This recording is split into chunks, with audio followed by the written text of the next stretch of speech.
Happy Friday, everyone. Looks like we've made it to the end of another week. I'm so glad you could be with me all week around the fire as we tell great stories and just enjoy each other's company here on Cozy Horror. Today, we have 5 stories about strange things seen on the internet. So let's go ahead and get started. The first story is about that weird end of the internet where strange videos live and oddly lumpy dreams are made.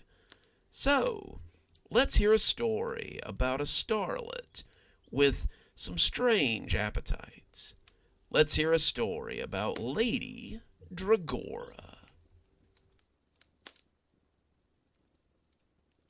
I was speechless when she sent me the message. Even her text looked sexy in the pink curly writing she used.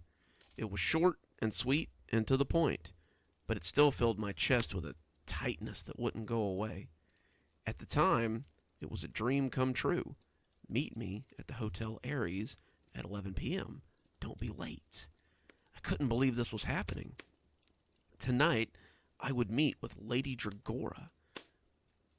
I guess you could say I have a slight problem with weird fetishes. I discovered pornography when I was young, like most people I know. I was 12, I was horny, and someone I knew said I could find boobs online if I looked. I dived headfirst into a well I don't think I really understood the depths of.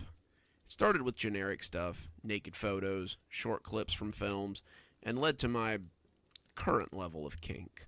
I started slow, it was the 90s after all, and internet connections were not what they would become.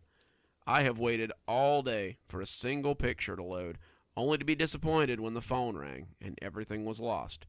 Most of my early burgeonings were done in chat rooms, in the steamy squares of private messages. With both of my parents away at work, I was on the computer every day after school. I didn't discover my proclivity for vor until I was in college. When you've been cruising the web for as long as I have, you eventually find yourself into some offbeat stuff. You can't experience that much depravity and not be changed fundamentally, and I was no different. I had recently grown bored with my selection of smut and went looking for something different. When I found vor, though, I knew I had found something special. Vor, if you're unfamiliar, is a fetish that centers around eating or being eaten by something. In the community of niche communities, vor is pretty niche. I belong to several online communities where we discuss the acts and the aftermath and trade images online. But I only know a few people in my area who are into it. We meet up once a week to have coffee and gush over our favorite vor videos and whatnot, and gush over our local legend, Lady Dragora. Lady Dragora was a legend in the vor scene. She had a subreddit devoted to her videos, a Snapchat full of fans who hungered for her next performance, and a legion of fans willing to pay exorbitant fees for her live shows and recordings. She wouldn't tell people her age, but most of us guess she's in her 30s. She has this long, dark hair that falls in straight waves of ebony silk, and her eyes hold the slight hint of some Asian parentage, maybe. She's beautiful, she's exotic, and she was a total sadist. Lady Dragora made the kind of videos that were illegal everywhere. She made the sort of videos that came with a price tag payable in cryptocurrency. I had seen other so-called vor videos before her, but many were obviously fake, obviously staged, or obviously CGI. People would eat mice only to have a jump cut before they started chewing. They would dangle CGI mice over their gaping maws. They would pretend to eat things or eat things they were pretending were alive. And after a while, it just becomes a little old. Her videos were something different. The first video I ever saw involved her eating a rat the size of her hand. The video opened on a terrarium full of squirming rats, not mice, sewer rats. And as she approached the tank, they all began to go wild. They ran over the top of each other, squealing in pure terror. It was as though they sensed a bigger predator coming, and wanted to be sure her eyes didn't fall on them. She was dressed in what would become her signature black bodice, garters, black choker, black elbow-length gloves, and long leather knee-high boots. Some videos seemed to require music laid over the top, but not hers. When she reached inside the tank, you could hear the rats screaming and flailing inside as they tried desperately to avoid her hand. She selected one of them and pulled him out with a gloved hand. The rat squirmed and kicked, visibly distressed by her, but she paid him no mind. She replaced the lid and walked away from the tank with the screaming rodent. Their cries were high-pitched, almost pig-like, and you could hear them off camera in low waves. The video cut to her, holding the rat up to the camera, still squirming and biting as it struggled to free itself. She held it too tight in her clenched fist, and its fur seemed to boil around that fist like water overflowing a glass. I expected a jump cut when she opened her mouth and leaned over the rat's head. It screamed pitifully as her teeth encircled its writhing head. He bit at her, lashing out with those sharp teeth, but if she felt it, she seemed not to notice. It spasmed as her teeth began to close around its head, and I watched, thinking to myself that the jump cut would be any minute now. This will be when the video jags, and her teeth will close around a plastic rat. She'll be just another pretender, just another charlatan, just another... The blood flowed out as the rat made its final scream. Her teeth sank into it and tore at its skin. When she came away, she was chewing, and the rat's body twitched in her hand as she ate. The twitching stopped before she went back for another bite, but the blood made a macabre sort of fountain as it ran down her gloved fingers and pattered to the floor.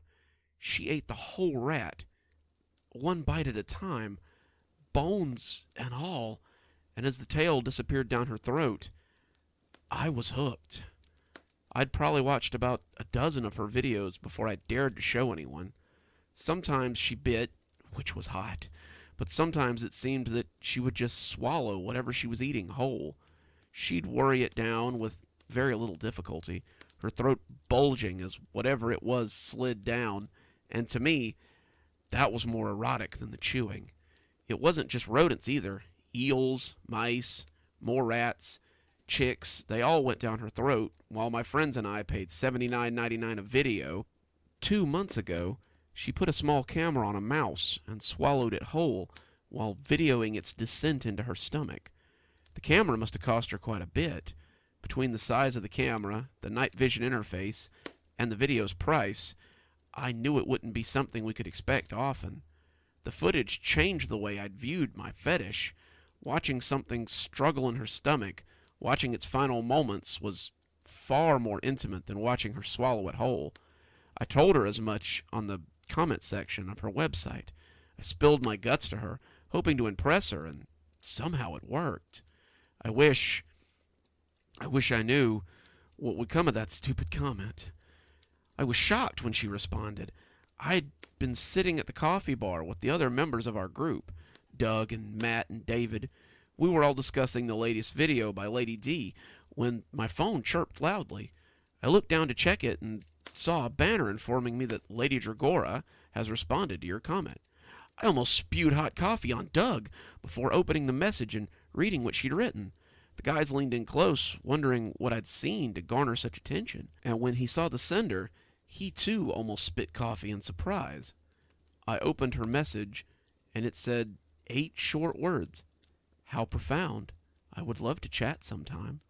Dave whistled through his teeth. Wow, she rarely talks to fans. You're in, man. And so I was. As they sat crowded around me, I answered her, and she immediately began our strange correspondence. I didn't question it at the time, but the speed with which she picked up our conversations should have triggered a red flag or two. It was as though she were just waiting for me to respond, waiting for her prey to wander into her field of influence so she could snap the trap shut and watch it squirm. For 3 months, we chatted almost every day. We talked about everything. Music, food, the usual getting-to-know-you stuff. We eventually made it to topics that were a little more personal. It turned out that she held some strange beliefs about life force, believed that consuming the flesh of living creatures would give her their life force and extend her own life somehow. I asked her if she'd ever eaten human flesh, but she just joked that maybe I'd find out someday and danced around the subject. The more I talked to her, the more I became certain that she had traveled much and knew things that I could only guess at. She spoke about distant places and strange customs. If I hadn't been so enchanted by the attention of a celebrity, I might have seen the numerous red flags she was putting up. She talked a lot about places you didn't see on the Travel Channel, sites that didn't have names you could scrawl across a map, locations both ancient and remote. A month ago, she asked me if I would roleplay with her. I agreed, of course, because I was hooked on her attention. Even in my haze of glamour, though, I knew there was something a little off. Her persona was that of a large reptile, and mine was always of some prey animal fit only for ingestion. She would describe my end, my passing between large and ancient lips, and my slow descent towards the transition into nutrition. I would describe my struggles, my vain attempts at escape, but she would always catch me and describe in loving detail my demise at her jaws. I loved it. After all, this was my thing, and I often walked away from our sessions with a bounce in my step. People probably had a hard time understanding how someone achieves satisfaction at the idea of being devoured, but to me, it was no different than any other obsession.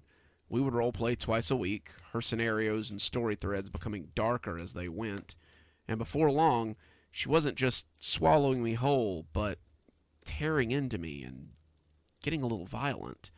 I was less on board with these instances. Imagining myself going through these pains were never my thing, but she always smoothed it over with personalized videos or custom works just for me. She made me feel special, made me feel accepted, and that's what made it easy to draw me in. This was also when I was approached by Justin. His screen name was Furrylocks on the board in question.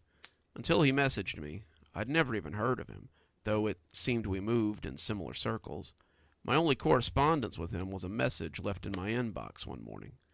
It was hastily written, full of spelling errors, and intrigued me to no end. I read it twice before class, and when I showed it to my friends in the Vor group, they brushed it off as a jealous fan. His message was not long, but it did make me question some rumors I'd heard on some of the other boards. It read, "You don't know me. My name is Justin. I understand that you've become close with an internet personality known as Lady Dragora. I don't know how much you know about her, but she may or may not be 100% what she seems to be. I had a friend whom I'd known since grade school. He caught the attention of the lady, and it was the happiest I'd ever seen him. Their relationship was brief, a month or two. Then one night, he told me she'd invited him to her hotel room. I didn't think anything of it until he didn't respond to my calls or texts for 2 days. He's been missing for 3 months now, and your new lady friend has either blocked me or refused to respond to any of my messages. I'm not trying to turn you away from your current relationship, whatever that might entail. I'm simply trying to warn you to be on your guard." I was hesitant to respond. It seemed better to just ignore him, but after a particularly grisly RP session a week later, I decided to message him and get some information. I was still very much under her spell, but some of our conversations had made me wary. After all, she was still a stranger on the internet. Growing up at an age of stranger danger, I was very wary of people online pretending to be someone they weren't, a collection of online videos or not. However, my message was never opened, never read, and when the invitation to her hotel room came across my box, I decided to put my fears aside and go for it. That's how I came to be in her hotel room at 11 p.m. She sent me the text around 6 in the afternoon. "Meet me at the Hotel Aries at 11 p.m. Don't be late," was all it said, but it was enough to get my blood running hot. The Hotel Aries was not a huge hotel, but it was one of the largest in this part of Chicago. The borough of Chicago was an hour from campus, but I drove the distance gladly. If she told me to drive to New York that night, I'd have done it. And with the invitation being so close to home, I decided I would be a fool not to accept. I told my friends from the coffee shop where I was going. They told me to take some video and let me know when they got home. I set out for the hotel in high spirits, my mind flooded with possibilities. I had arrived early, 2 hours early, hoping that maybe we could have a meal before whatever was going to happen tonight. I inquired at the front desk, and the man behind the counter gave me a knowing little smile as he slid the keycard across to me. She's gone out for a little while, but she mentioned that she likely had a guest coming tonight. Have fun, he said. I started up to the elevator, wondering how often he'd had to do this for her. How often did she have guests? I took the elevator up to the penthouse and found a lavish one-bedroom suite decked out in rich fabrics and expensive furniture. I recognized it as the backdrop for many of her videos and found a camera already set up in the corner. She had left me a note, too, telling me to make myself at home and that she would be back at 11. The waiting was nerve-wracking. I took a seat on her luxurious couch and just sat there. My mind raced, going over possibilities and scenarios and making me a nervous wreck of anticipation. When the elevator finally came up to the penthouse, I felt a surge of excitement that my patience might finally pay off. She was framed in the elevator door as they opened, and it was the first time I'd ever met her in person. She wore a long tan coat and the same black boots she'd worn in her videos. Her shiny black hair was pulled back into its accustomed tail. As she stepped off the elevator, she let her coat puddle on the floor, and I could see her familiar black corset. She smiled when she saw me, and as I rose to greet her, she held out a finger, indicating me to stand and be quiet. She circled me, drinking me in with her eyes. The hungry way she looked at me made me both incredibly aroused and extremely uncomfortable. She was looking at me the way I look at a particularly tasty meal. Though this was certainly what I wanted, I had never seen someone look at another person that way before. She didn't say a word, just walked over to the camera and pointed it towards me. As she turned, I saw the red light was on. Looked like I was going to be in one of her movies tonight. "Don't worry," she said, her voice hinting at foreign places and exotic locales. "This is just for me. I'd never post anything online without your consent." I smiled at her and started to disrobe, but she stopped me with a delicate finger. "Leave them on. I like to handle the clothes myself." She stepped away from me then, eyes smoldering as she held me in her gaze, and then something happened. If you've ever seen one of those old werewolf movies, the kind where their whole body shifts in a rapid and sudden transformation, then you may have some idea of what I saw. If not, I'll try to explain it as best I can. Her body seemed to ripple, her whole form shuddering like an image in a pond, and suddenly there was something else in front of me. Her body was a long mass of jade scales towering 12 feet high. As it reached its full height, it had to crouch to avoid hitting the ceiling, but this seemed to suit it just fine. It crouched to eye level, its spade-shaped head hovering inches from my body, and I realized that its eyes, those vast and hovering pools of death, were the same as hers. I was trapped by those eyes, like a bird before the snake, and when she struck, I never even had a chance to run. If you're reading this, then your next question must be, how am I even writing this? Being eaten is normally where the story like this would end, but unfortunately for me, it's not. Lady Dragora, that queen serpent of myth, has been dining on humans for a very long time, it would seem. She neither bit nor tore me. Instead, she struck with a precision born of years of practice and swallowed me whole with little effort. As I slid down her throat, I felt the slimy walls caress me and the suffocating darkness inviting me towards terror. She had let me keep my phone, however, and as I wiggled to get it, I could feel a new sensation coursing through the giant muscles that were her body, the squirming desire for more. That's when I realized what she wanted. She doesn't want a quick meal.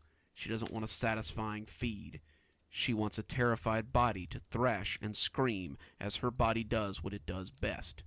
She wants my last few hours to be her pleasure. So I've been sitting as still as I can for the last hour of my life, writing this message to the outside world. I've sent a copy to my friends at the coffee shop, a copy to the Chicago police, and I've posted a copy here, hoping that someone will read this and take it seriously. I now know what happened to Justin's missing friend, what likely happened to Justin himself, and the fate that awaits me at the end of my life.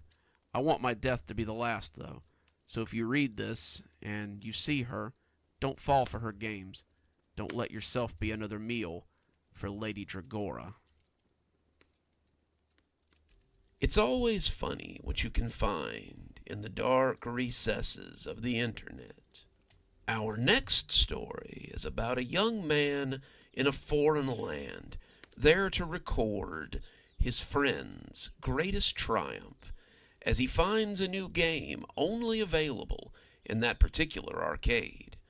So let's hear a story about some time spent in your corner of hell. Hey, folks, and welcome to the show. It's ya dude, the unconquerable Wafflesaurus gamer. Today, I've got a real treat for you. As far as jobs go, flying free to Japan to edit footage was pretty good. I'd been the other half of my best friend's YouTube channel for nearly 2 years now, his dedicated editor and sometimes cameraman when the need arose. Travis, or Wafflesaurus Gamer, as he was known on YouTube, had a fairly popular Let's Play channel, in which he played everything from the shiniest new games to the oldest retro titles to the most ghastly train wrecks the internet has to offer. He had a modest fan base that seemed to like his Logan Paul-esque style, and the guests he had from time to time were entertaining enough to hold the attention of an 8 to 25-year-old demographic. 2 weeks ago, though, someone had sent him a weird one. The guy claimed to be from the outskirts of Japan, said he and his brother had gone to a game parlor with a reputation for obscure titles. They had gone to play a game that had been stirring up rumors in their little town, a game called Your Corner of Hell. The writer said very little was known about the game, but some kids in the village were supposed to have gone crazy or killed themselves because of the things they had seen in the game. The two had, of course, wanted to play this mysterious game. The owner had heard their request, money had changed hands, and the guy and his brother had been invited to the back of the arcade to play the game. The older brother had gone first. The room had a one-occupant rule, and the younger brother waited for a while his brother played for what seemed like hours. We went into the arcade at 10:30, just as they opened, but my brother didn't come out of that room until well past dark. The younger brother had sat for around an hour before boredom brought him back into the arcade. I spent several hours playing the machines, down to the lint in my pockets, and still he hadn't come out. As the sun went down, he heard a commotion near the front. The owner was carrying someone over his shoulder and shouting at the younger brother to get lost. The owner shoved him from behind, his meaty hand moving him easily. When the younger brother was on the sidewalk, the owner had tossed the thing that he'd been carrying onto the pavement and shuttered his shop up for the night. The thing he had been carrying turned out to be the boy's older brother. He was unconscious. The doctors say he's in some kind of coma and he may never recover. The owner denied that he'd ever even seen us, of course, and he has some kind of connections that keep the police from investigating him too closely. I know you play weird games, and I hate to bring you into something like this, but could you please go and try to find this game? The man at the parlor will let you in the back if you tell him Lilith sent you. Please, if you can find out what my brother saw, maybe they can help him. And now, here we were, standing outside the shabby arcade. We had flown into Hiroshima and taken a train out to the town of Tomanoru so we could meet the younger brother, a 15-year-old named Hisu. He recounted the tale to us as we sat in his mother's kitchen and drank some strong tea. The boy's hands had trembled as he spoke, and he seemed on the verge of tears as he retold his story. My parents are at the hospital with Ichi, praying that he will recover. He was supposed to go to university this year, but now it's unlikely that he will ever recover. The kid's English was pretty good, but when Travis asked if he wanted to come with us, I didn't need words to read the terror on his face. I haven't been back since the incident. I won't go near it again. A lot of kids in the village won't go there anymore either, not after what happened to Ichi. He wished us luck and said that he would pray for our return. Standing outside the grungy arcade, I didn't see what all the fuss was about. The facade was filthy, ivy hanging from the canopy, and bars installed over the dingy windows. The dust on the windows looked like you could have written in it, and the spiderwebs in the corners looked old enough to have seen the Reagan administration. The door was a black, gaping mouth with a roll-down shutter that would lock at night. As we stood, I could hear the beeps and plinks from inside, the familiar sounds of Pac-Man and Street Fighter, and the sounds were comforting somehow. Even in this foreign land, the sounds of familiar games could bring me comfort. "So, got everything hooked up?" I asked, going over his setup one more time. His glasses were set up with a pair of digital recorders that were damn near undetectable.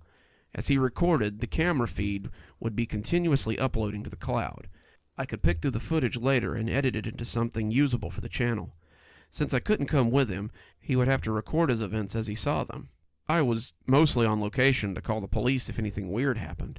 A few local kids may not pique the police's interest, but an American tourist with 500,000 sub count might make them a little more willing to investigate this place. It made me feel like a real reporter, working in the field to expose the truth. How quickly we forget that those people, too, can die. "It's as ready as it'll ever be. Let's see if there's anything to see," Travis said. A big grin spread across his face. We walked into the building that was awash with blinking lights and a cacophony of sounds. Children of all ages were hunkered over the blinking machines. Others were running around and laughing as they tried to find their favorite games. I could hear the wooden chunk of a skee-ball machine, the metallic clink of an air hockey table as the puck zipped around the smooth surface, the hollow boom of a shooting game, and the pop tunes of Dance Dance Revolution. The owner had a modest collection of classic arcade cabinets as well, and even at a glance, I could tell that this was a place that made money. Standing behind the counter, looming like a monster amidst the brightly colored prizes and flashing signs, was a giant, grinning man. He was easily 7 feet tall, and nearly as wide. He had an oily mustache that sat under a bulbous, greasy nose, and his eyes were like a mean-spirited pig that loves to snap at curious children. He reminded me of a picture book I had owned as a child, Puss in Boots, and how the ogre had made me feel scared. The warty ogre had sat on his cushion in his beautiful clothes and looked down at the cat as it wove its lies. Even as a child, I had thought the look made him look menacing. It was a look that said plainly the cat was in danger of being devoured. The man spoke to Travis in what I assumed was Japanese, a language I was not familiar with, and Travis spoke back to him with relative ease. The man smiled, showing several blackened teeth, and spoke to Travis in English, though this English sounded more like European than actual American English. "Ah, an American. So word of my special game has spread that far, eh?" "Infamy, more like it," Travis said. The man's smile looked a little off after that. "You'll need to sign a waiver if you'd like to play. After the last incident, I really must protect myself from further accusations." Travis scanned the document, looking for traps, and I asked the owner about the game. "What is it that seems to be making your customers react so badly?" "Well, there are the usual rumors that surround the game. The creator died, his spirit haunts the game is actually a portal to hell. Many strange rumors surround my little shop, but I can assure you that the game is just a regular game, nothing special that need elicit such reactions." Travis had finished signing the paperwork and was ready to see this game. "Only one of you at a time, boys. You'll have to wait out here," he said, pointing a dirty finger at me as Travis stepped behind the counter. The last time I saw Travis, he flashed me a peace sign and smiled with a big grin. "See you on the other side," he intoned. Then he disappeared into the shadowy back room as I remained in the world of flashing lights and familiar sounds. I turned away from the counter and found myself drawn by the brightly colored lights and the machine's electronic blare. I spent some time playing familiar games: Tekken, Marvel vs. Capcom, Time Crisis 2, House of the Dead. I took a spin at Initial D, a very intuitive racing game, and had my ass handed to me by a local kid at Street Fighter 2. These same kids then talked me into playing Dance Dance Revolution with them, and I had a blast as I tripped along to several of the fast and bubbly songs they picked. I lost track of time for a while, enjoying myself, enjoying the company of kids half my age who didn't speak a word of my language. When a shadow fell across us, though, their smiling faces curdled and they scattered like birds. I looked up from some unpronounceable game that hadn't made it to America and found the owner standing over me, 2 large men flanking him. He looked angry, his face wooden yet still smiling, and he told me to get my things and leave. I was shocked. Was he kicking me out? Had I violated some unknown rule? I had easily spent $50 in this place, and the idea that he was here to pull me out made no sense.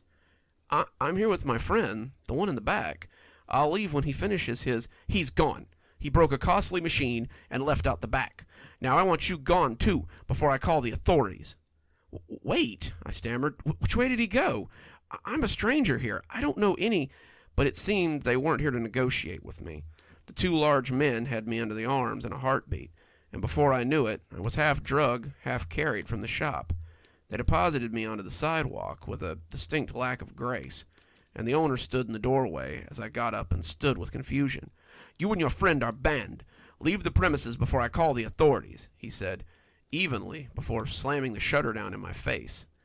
That's how I came to be outside the dingy shop without Travis, half a world from home with no clue how to get back. I had no choice but to walk to the Hisawa residence. He was the only person I knew in Tamanoru, and without knowing how to speak the language, I was practically helpless. Hisawa spoke English, Hisawa knew the area, and Hisawa knew the people that lived in the village. Hopefully one of them could help me find Travis, and I could get him through whatever was going on so we could get home. Also, Hisawa had a computer, which I would need to find Travis. Travis had gone to the back wearing the glasses. The camera on those glasses had been uploading to the cloud for the past 5 hours. If I could link up with the cloud, I could watch the video he had uploaded and get some ideas of where he was going. That would allow me to find him and get us both back home. If only it had been that easy. Hisawa, it turned out, wasn't home. His house was locked up, and the lights inside were dark. He had probably gone to see his brother in the hospital, and as dusk began to set, I made my way back into town. I was looking for somewhere, anywhere with Wi-Fi, to access the videos on my phone. It wouldn't be as stable as accessing them from a dedicated connection, but if it helped me find Travis, I didn't care how I went about it. It was getting dark, and I started to worry that I wouldn't find him until morning. When the familiar arches of a McDonald's came into view, I breathed a sigh of relief. They had Wi-Fi, and after purchasing some food, I was pretty hungry after not eating all day, I plopped down in a booth near the back wall and made my way into the file program. The file was there, but the program had stopped updating about 20 minutes ago. That was weird, but if he had wandered off the signal range, it could be that the program couldn't get a connection anymore. I clicked on the file and got 6 hours worth of video. I gasped. Surely I hadn't been in the arcade that long. It didn't feel like I had been in there any time, but my stomach was empty, and I had been known to lose track of time when I was playing games. I ate as the file finished downloading. I had finished my food when a message popped up that the files were ready to view. The video began as we walked on the sidewalk. I heard myself asked if the equipment was working okay. We walked inside, spoke with the owner, and I could hear myself asking questions as Travis looked over the paperwork. He signed, followed the guy into the back, and turned suddenly to treat me to a last look at my worried face. "See you on the other side," he intoned, before turning back and walking into the dim back room. He walked past a line of overstuffed shelves to a hallway with several closed doors. Some of the doors had shadow lights beneath them, shadowy forms doing God knew what, but the man led him to a particular door and opened it with a key. Inside was a sit-down cabinet similar to the old joystick arcade games. The cabinet filled the room, and there was barely enough room to enter as Travis stepped inside. "When you're done, lock the door as you leave," the man said, his almost European tone still hanging over his voice, not like the angry one I had gotten as he threw me on the sidewalk. Then he closed the door, and Travis was alone with the softly glowing screen. The screen was large, 50 inches at least, and the words "Your Corner of Hell" pulsated across it. Travis looked for a coin slot and found none. He sat down and grasped the joystick, a single piece of plastic with no buttons or triggers. He looked around for a start button. Travis spoke to the audience, telling them that this was the game that had garnered all the hype, and he was going to see what all the fuss was about. He had just said something about not finding a start button when the screen emitted an odd static noise and bathed the room in a harsh white light. Travis snapped his eyes forward, and I had to shield my own eyes against the bright intrusion. Then the screen darkened, and Travis was staring at a bleak landscape of reds and blacks. He moved the joystick, the screen panning around, and it became apparent that he was in a cave. Travis praised the graphics, walking up to the wall and inspecting the textures. I had to admit, it was very impressive. The renderings were far beyond anything the cabinet or the screen should have been capable of. For a second, I could swear the pictures on the console were real-time. The cave walls were made of dark stone with veins of red that wound through them in arteries. The walls pulsated and moved oddly, and when he turned, there was a dim light coming from the end of the tunnel behind him. Shapes moved in that light, strangely proportioned shapes, and Travis seemed hesitant to go in that direction. After a few seconds of half-heartedly looking around, though, he discovered that this was the only route and moved his character down the tunnel. Kind of basic for a game with such well-defined graphics, but whatever, Travis grumbled as he moved up the pulsating tunnel, viewing the weird rocks around him. I heard him gasp when the tunnel roof gave way to the sky, and my own breath stuck in my throat at the sight. The sky was a deep red, the red of heart's blood, and as he took it all in, I could see bodies falling from it ceaselessly.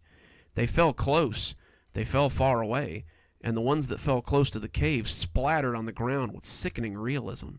Travis jumped back, startled as the realistic gore splattered across the ground, and I heard him use a word that would have definitely got us demonetized if I wasn't going to edit it out later. I reached for my earbuds as a family lumbered past on their way to the bathroom, the squelching making my stomach flip over a little as it erupted again and again.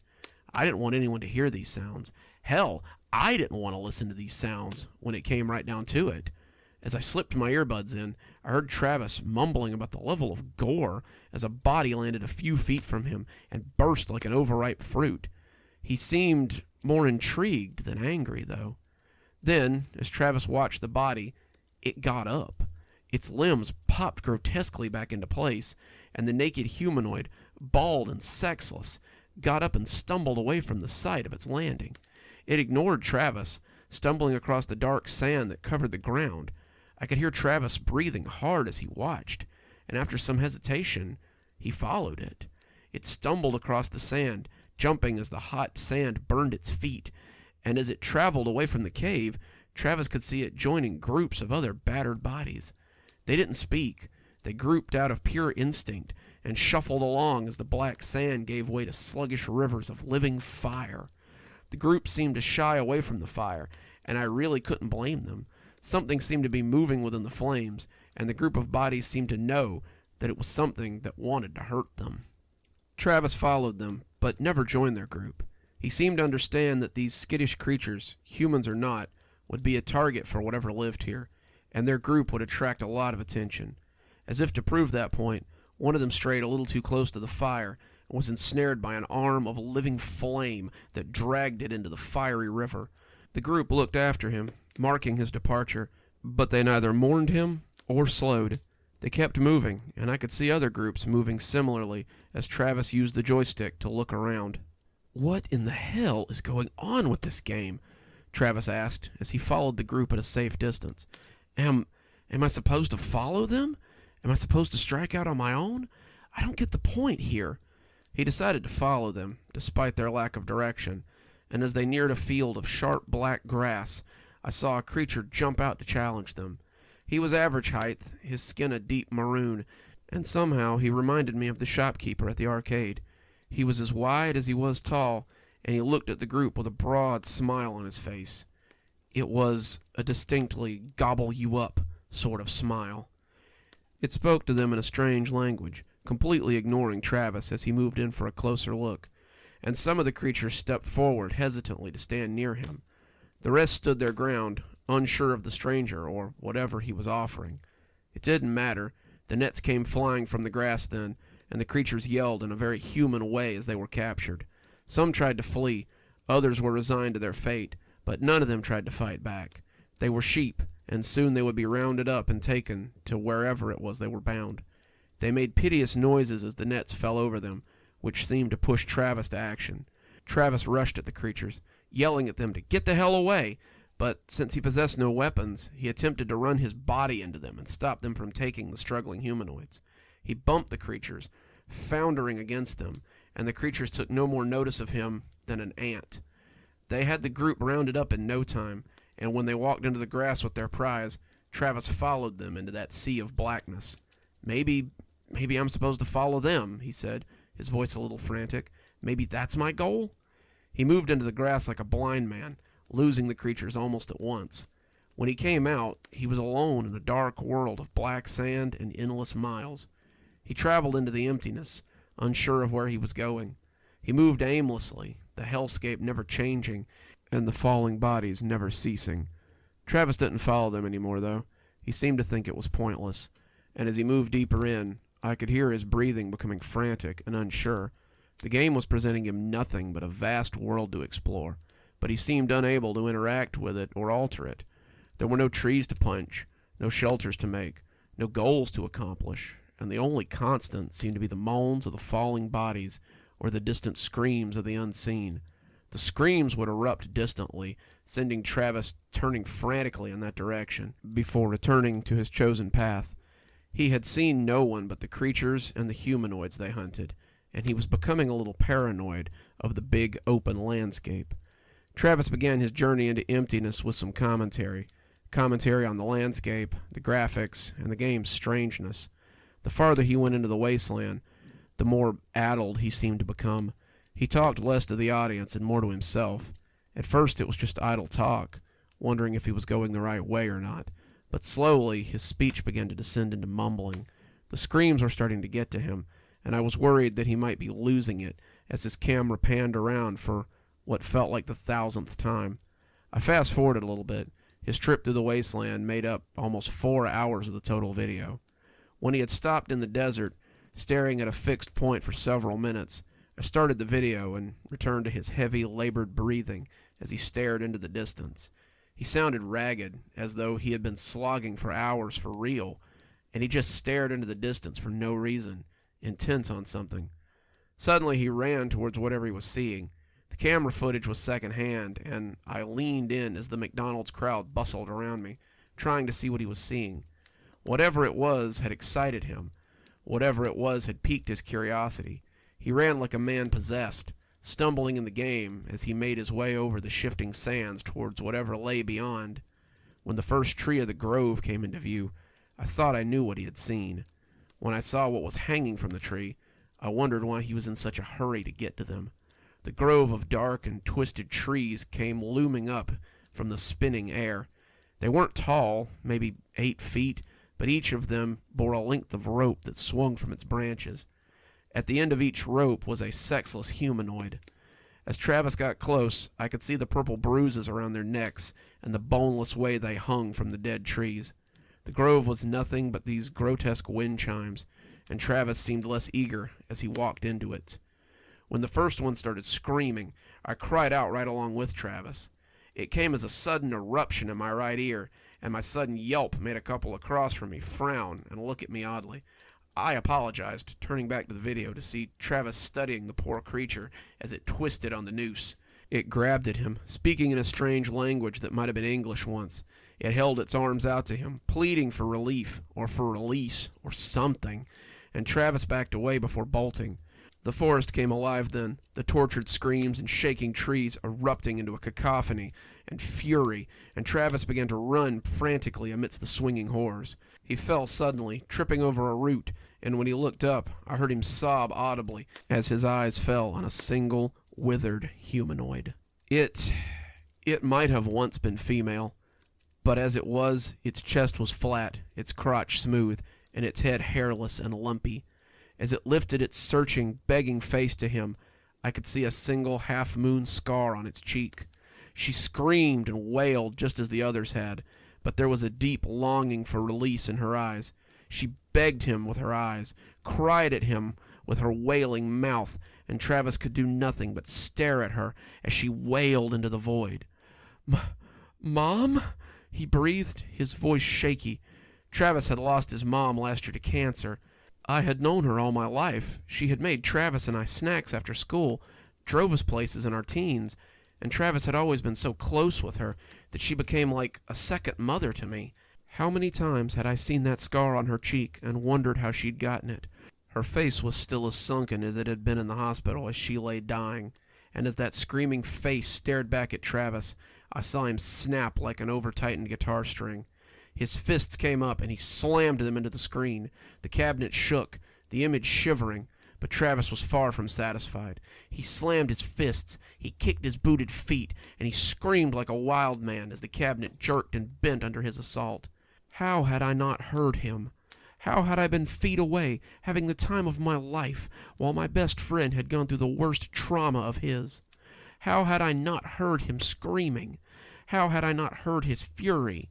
As the cabinet sparked and broke, I could hear him screaming the same thing again and again, and it broke my heart to hear the pain in it.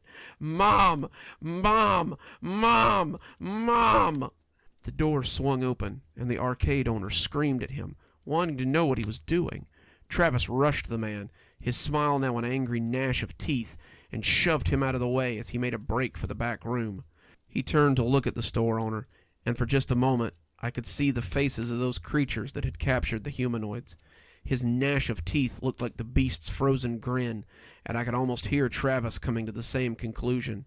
He bolted for the back door, and I saw him run out into the dingy alley.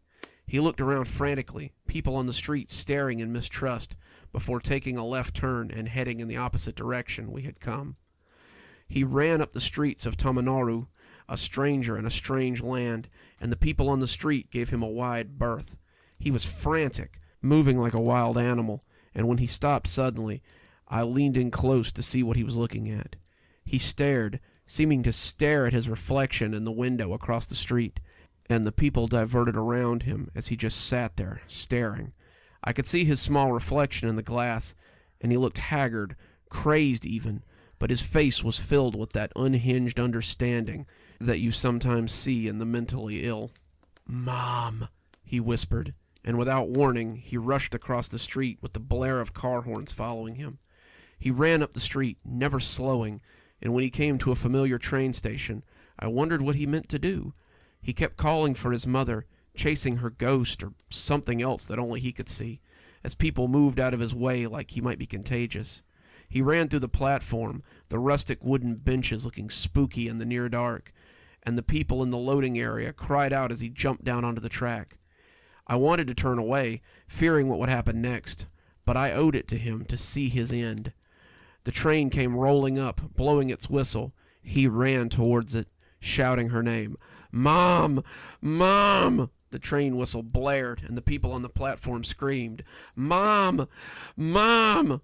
The train lights rolled in close, a blinding corona of light in the eyes of the camera. "Mom!" Everything went white, and then suddenly dark as the video ended. I sat back, stunned, unsure of what I had seen or what I should do. My best friend was dead, a victim of this game that I still don't understand. I watched it secondhand, so maybe it doesn't have the same effect on me, but that's little comfort in the face of my friend's violent departure from life. I have nothing now. I haven't just lost my friend, I've lost my job and my means of returning home. Travis had our tickets in his bag. He had our hotel keys in his pocket. And I'm sitting on the sidewalk of the closed McDonald's now, unsure how to proceed. I don't know what Travis saw in his last minutes of life, but I pray it wasn't his shrieking mother that hung from the skeletal tree of that damned game. All I can do is tell my story and hope that some of you will have answers. All I can do is warn you not to play this game, as enticing as it may seem. Travis would want his death to mean something. He would want his sacrifice to be more than just another Let's Play or a creepypasta. I pray that if the land in that game is real, Travis didn't become one of those falling things that came from the sky. If there is a God, I pray that he took him somewhere better. Sometimes you get a little more than you bargained for from these Let's Play channels. Coming up next, we have videos shared over TikTok and YouTube about a man just trying to live out in nature. But he might have a little more going on than just a desire to be one with Mother Earth. Let's hear a story about forest friends. You know how it is sometimes. You don't really go looking for anything. You mindlessly scroll for hours and hours as you consume content by the handful. TikTok and YouTube Shorts have allowed us to devour as much or as little as we want to, and it's opened up a whole new world for us as we sit comfortably on our couch or lay in bed fighting sleep. Before TikTok, I had no idea of all the kooky things that people could get up to and all the fascinating skills you could learn through storytelling. Doomsday prepping, making your own solar panels, how to dye your pets different colors, ways to grow vegetables in different climates, and that was just a handful of things I ran across. There's a lot of brain rot in there too, but that was just the price you paid for the useful bits that you ran across. That was how I stumbled across The Wild Man. The Wild Man was a TikTok channel about a guy who lives rough in the middle of nowhere, Arkansas. The place he lives really doesn't have a name. He just calls it the Pine Barrens, and he lives in a tent in the woods with his pet raccoon, Scampers. He hunts and fishes and mostly just survives off the land, laying back supplies for winter every year. You wouldn't have thought it would be terribly interesting, but he does so many cool survival things, and he has the most soothing voice you've ever heard come out of a man his size. He starts every video standing in front of the camera with his clothes made out of buckskin and a ridiculous-looking coonskin cap on his head that probably started life as one of Scamper's relatives, waving and smiling his gap-toothed smile. "Well, hello there, forest friends," he would say as he waved at us. Forest friends is what he always called his viewers in his videos, and some of them have put it on t-shirts and sell them on his behalf. It sure did rain buckets last night, so today we're going to go check on the catch barrels and see how much rainwater we've got for the coming months. He stepped forward and grabbed the camera as he headed off into the woods and went around his campsite to check the large wooden barrels he used to collect rainwater. One of the previous videos had shown him making the barrels, and they looked like the big casks that people used to store wine or beer in. He had about 5 of them. Most of them were almost completely full of rainwater after the rainstorm ASMR he had done the night before. He smiled, telling us how it would be great for the coming hot months when the rain was a little scarce. He sealed up 3 of them, burying them half in the ground, before saying goodbye and hoping we'd take care of ourselves until next time. Most of his content was like that, just very chill forest things while he and his raccoon pet went about their day-to-day activities. They fished, they collected birds' eggs, and he showed us how to track deer by their signs and how to build fires that wouldn't get out of hand. He cooked meals with things that he scavenged, meat mostly, and I was surprised at the amount of edible plants that he taught me about. His content wasn't unique by any stretch of the imagination, but I really loved to watch it when I found a new video. He had longer videos on YouTube where he taught people how to do survival things, but I found myself mostly consuming his TikToks because I could binge watch them in under an hour. His voice was nice to listen to, and I've actually tried a few of the things that he talked about doing at his little campsite. The bucket on my back porch is growing a good crop of worms, and the rainwater collector in my backyard is watering my homemade garden nicely. So don't tell the government, because I'm pretty sure it's illegal. I wondered, when I first discovered him, how he got the things he used, and he must have read my mind because he had a video about going into town and trading some of the things he made for money and supplies. He must have made a decent living at it because he also had a P.O. box where people sent him things. He slept in a tent that was graded for conditions in Everest because a fan had thought he might need some help through the cold months. He had a Coleman stove that he cooked on sometimes, also provided by a fan, and there were various other things that he had that he certainly hadn't foraged for. I suppose that there was also the cell phone that he shot his videos on, too, though that was a mystery that he would soon solve, to our detriment and his. It started innocently enough with something I thought I had made a mistake about. "Well, hello, forest friends," he said one day, his shirt off and his arms slimy with clay. "I'm just making some bowls if you'd like to join me." Heck yeah, I thought, as I settled in to watch him make clay bowls. He had some clay that I imagined he had found at the river, and he was forming and molding them when I noticed something in the background. It was hard to see, kind of a nothing discovery, but it was a shoe sitting beside his tent. Not just any shoe either, but a Nike running shoe. I don't know why it seemed to stand out to me, but I rewound the video a couple of times to look closer at it. The shoe was too small for him. The wild man wore a size 14 and often complained that he had to get deer hides for moccasins about twice a year. And this looked like it would barely cover one of his big old toes that he now had on display as he worked. What's more, I thought there was some discoloration on the shoe, something dark, but I couldn't see it well enough to be sure. Wild Man made about 8 big bowls, saying he would make lids for them and seal the food in them, before telling us to take care of ourselves and to be respectful of nature when we had reason to be within her. The forest can be dangerous for those who don't respect it, he added, looking good-naturedly at the camera. That was a new one, I thought. I went back to doom-scrolling. I had 3 more hours of work to get through, and my work hadn't quite filled the day like they had planned. I went to his profile, and it seemed the wild man had been quite busy that day. He had about 10 new videos out since yesterday, and I watched him hunt for a couple of deer, fish some, play with Scamper, smoke the fish and the deer that he had caught, and do an ASMR in the middle of the night, and go for a walk after dark as the crickets and the night birds called out around him. The video, to me at least, didn't feel like they were in order. I thought that the hunting video seemed to be in the early morning, the fishing in the mid-morning, and the cooking in the early afternoon. That wasn't weird in of itself. People upload videos all the time that aren't in order, but it was the comments on the cooking video that made me stop and scroll a bit. He had fish crisping on a stick over a fire that he had prepared, the deer meat sitting on a rock as he prepared to salt and store it, but then there was something on another rock near the deer meat. It didn't look the same. It looked, in fact, like pork. Some of his subs thought the same thing, and they asked what tree he had found the bacon on. The wild man had commented that it was just deer meat from an earlier kill, but some hunters said that if that was deer meat, then they wouldn't eat it because it didn't look right. Too pale, the comments said, but the wild men told them it had tasted fine.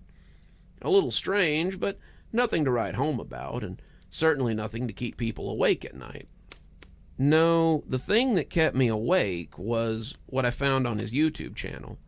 The video of him walking in the woods was the usual 5 minutes of him crunching along through the leaves, stopping to listen to the quiet nighttime sounds around him, and then progressing on before repeating it. He would point out the sounds of frogs and crickets, small birds and night creatures, and then move on through the crispy brush to find his next stop. At the end of the TikTok, there was a message that said I could watch the whole 3-hour video on YouTube, so I clicked over to his channel and put it on in the background while I worked on some last-minute paperwork. I liked having noise while I worked. It made me more productive, I think. So I listened to his big old deerskin moccasins as they crunched through the underbrush, talking about birds and squirrels and frogs as I put numbers into a report and information into a PowerPoint that would go along with it. About an hour and 45 minutes in, he stopped suddenly and gasped quietly. Who could be out here during such a dry season? With a fire, too? Man, what are they thinking? We started walking again, and I looked down to find him creeping up on a campfire out in the woods. The crunching was done, and I realized that had been for the benefit of the video. He could be damn near silent when he wanted to be, and as he snuck up on the campers, I let my fingers rest on the keyboard. There were 2, both sitting around a healthy-looking fire and both cooking hot dogs. They were laughing, listening to music, and he hovered on the edge of their campsite and watched them. They were being too loud to hear him. He could have probably started running, and he moved back some before moving the camera up to his face. Sorry, forest friends, but I need to call tonight's walk a little early. I need to have a word with some less than courteous forest friends and let them know that this isn't the burning season. Till next time, take care of yourselves and be safe. He ended the video there and hadn't answered any of the comments on it. People wanted to know what had happened and if he had scared them off. They wanted to know if he had called the police or the park rangers to enforce the burn ban. Some of them jokingly asked if he had just killed them and put their fire out, but these were mostly treated as jokes. Wildman, despite his name, was pretty peaceful and generally didn't interact with people any more than he had to. It was weird to think of him hunting folks, almost unheard of, and most people either laughed these comments off or told them it wasn't something to joke about. I could understand where they were coming from, and I didn't think some of them were joking. The tone of the video had shifted pretty quickly, and it had been a huge tonal shift at that. I finished up my stuff, listening to something different to fill the void, and when I packed up to go home, the video was still on my mind. I kept an eye on the channel for the next couple of days, watching for updates and watching what came out. Wildman stored some food in those pots, salted meat, it looked like, and buried them near the camp. The Wildman made a stew from some of the meat and some forest greenery. It rained, and the Wildman sat on a poncho and listened to it as it washed over him. Wildman showed us a little female raccoon that had come to visit Scamper, and he reflected that the little raccoon might return to nature soon. There were a few others, but someone in the comments asked where he had gotten the new poncho, and that caught my eye. Wildman responded that he'd had it for a while, but this was the first time he'd used it. Someone else asked if maybe he had taken it from the campers he'd scared off the other day, but he didn't respond to that. That got me thinking, though, and I went back to the video to see if they were right. It was a little hard to tell, but the jacket did look a lot like the windbreaker that one of the campers was wearing. Had they left it behind when he scared him off? I didn't see how, since the guy was wearing it with the hood up the last time I'd seen him. And that made me think about that shoe again. Something wasn't adding up, and it was a mystery that I was interested in getting to the bottom of. Wildman had been on TikTok for a year, but he'd been on YouTube for about 5 years. He'd started out doing those videos that you sometimes see on those channels from South America, the ones where they made ponds and pools and things by hand. He had a couple of videos of him digging latrines and water reservoirs, building fire pits or lean-tos, and even one where he tried to build a log cabin, though it hadn't gone well and he had torn it apart. Something I was interested in, however, were the videos where he went walking in the woods at night. They seemed to be a running thing for him, and a lot of people said they liked the soothing forest sounds while they were trying to fall asleep.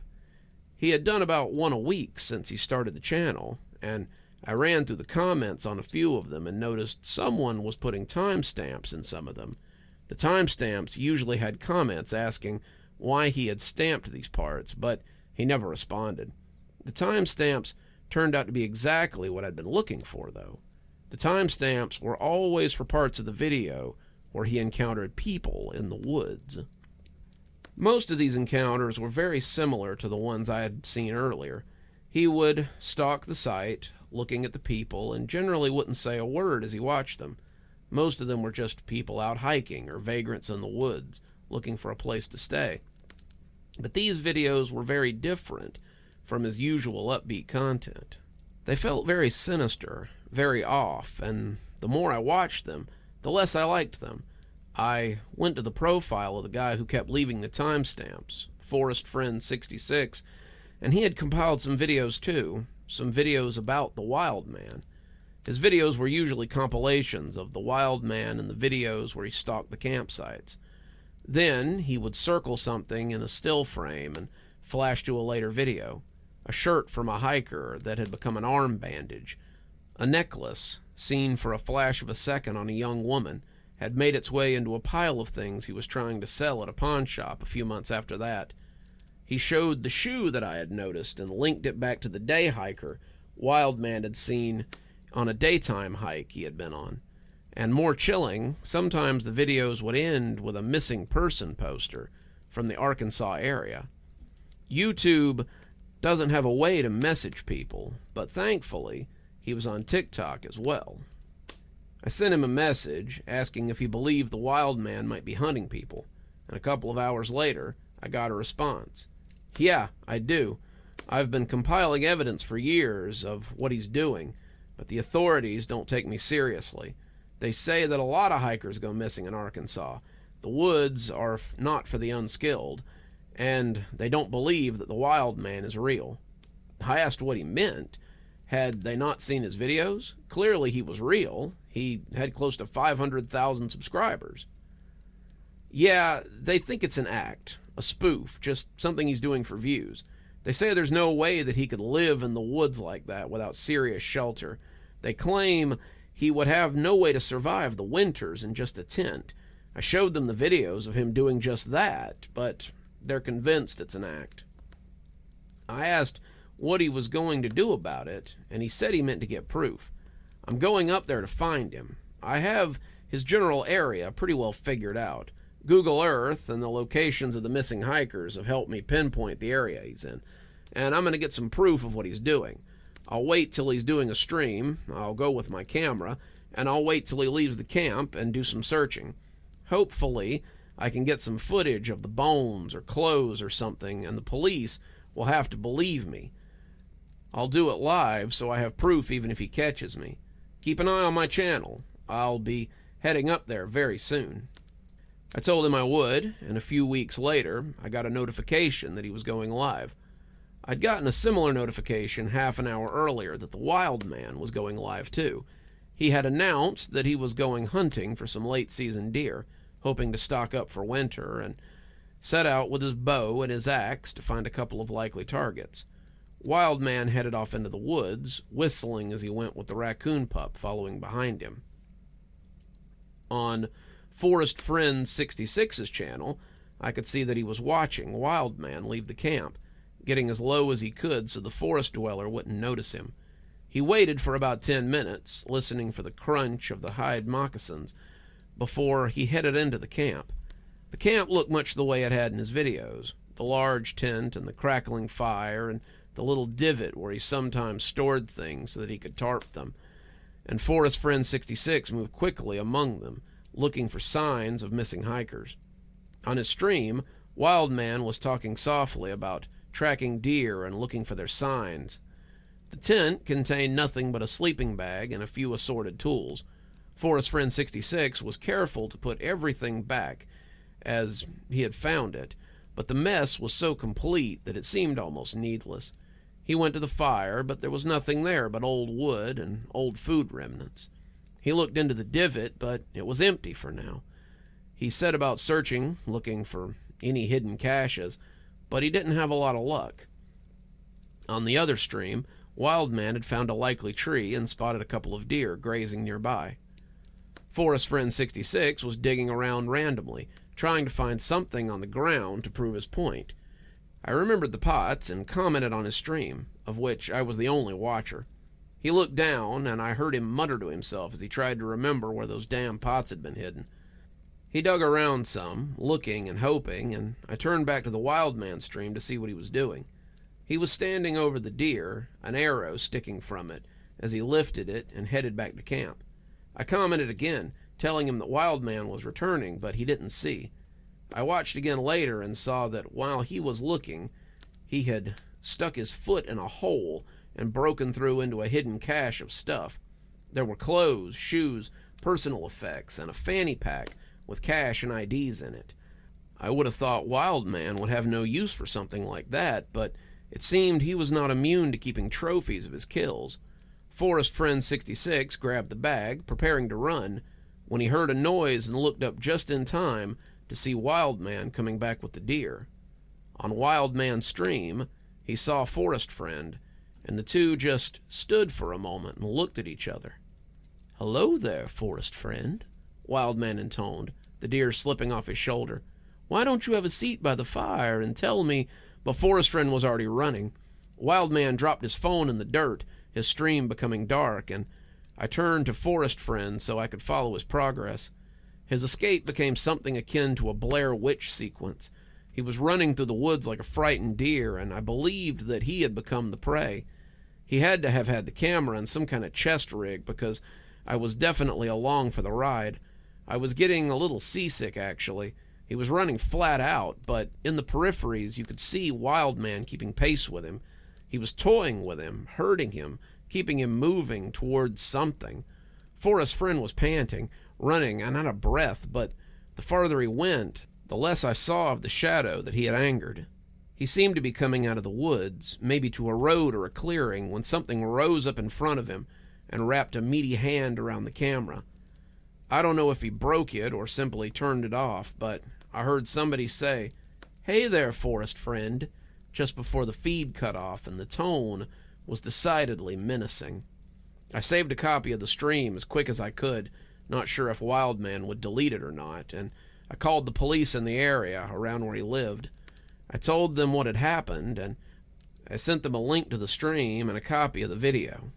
But they didn't seem too worried. They said people went missing in the woods all the time, and it didn't necessarily mean any foul play had occurred. As for the video, well, it was a good bit of acting, but they didn't believe it. The guy in the video is a nut. He sends us evidence all the time, and it never pans out more than theories. As for the wild man, that's Thomas Land. He lives in town. The character he pretends to be is just that, a character. If he wants to put on buckskins and play Tarzan, then that's his call. He owns all that land out there after all, so it's his to hunt and fish if he feels like it. They hung up on me, and it wasn't the last thing I heard on the matter. It's been a few hours since the stream, and I just got a message from Forest Friend 66. Well, no, I got a message from Thomas Land, aka Wildman, on Forest Friend's account. "Hello there, Forest Friend. I understand you've been talking to some not-so-friendly people. He's not going to be a problem anymore, but I do need you to be a pal and delete that video you have. Otherwise, I might have to pay you a visit next, friend. I've been sedentary for a while, but a trip might be just what I need to spice things up." Whether it's the middle of the woods or the middle of the internet, you just never know what you might find buried beneath the surface. Our next story is about a group of friends that break into a movie theater so they can stream their last game. Oh, maybe they don't know it's their last game. Let's not spoil it for them. And instead, let's hear a story about killer streams. There were 4 of us when we broke into the Megaplex. There was Ralph, better known as Razorgore on YouTube, and Dale, better known as Drakesong. The two of them often do head-to-head videos on YouTube, as well as Let's Plays and other game content where they played the latest video games and titles. Jeremy, Kyle, and I were just the editing team, but we appeared on the channel often enough to be recognized. I was operating the camera that night as we came up to the back door of the Megaplex, ducking under the police tape. "What's up, Gorehounds? Tonight we have something special for you," Ralph said, trying to keep his voice pitched low and failing. "As some of you may know, the Megaplex in our area was recently closed under some pretty creepy circumstances." Ralph pulled a goofy-looking face that was probably supposed to be creepy as he looked into the camera. Dale tried to stay in the shot, looking unimpressed and striving for that too cool for this look. Kyle and Jeremy stood outside the camera, Jeremy waiting for his cue and Kyle looking around nervously. Ralph had talked us into this, and all of us were having second thoughts now that we were here. The payoff would be spectacular, but the risks would definitely be high. "For those of you who don't know," Dale said, "last week an unknown man came in for the midnight showing of Silence of the Lambs and killed 8 patrons in the theater. Many of the others escaped, but when the cops burst in, he was nowhere to be found. The theater has been closed for 2 weeks now, with no sign of the murderer, so we figured it's the perfect place to break into and play some Dead by Daylight, maybe some Friday the 13th, as we all sit in the creepy theater, isolated in the darkness." We kept saying break-in because it sounded more dramatic.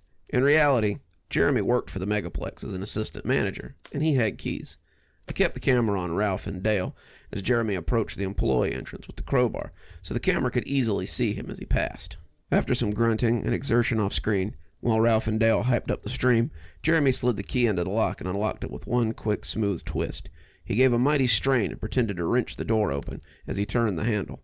I turned to look at the door as it came flying open, and the two congratulated him as we proceeded into the dark back room of the Megaplex. I had all 4 of our laptops in a bag around my back, and I tried not to bump them together as we walked inside. I would sit in the booth and monitor the stream. collecting the video and audio from the other sessions, and piece them together into something cool that we could post on our channels next week.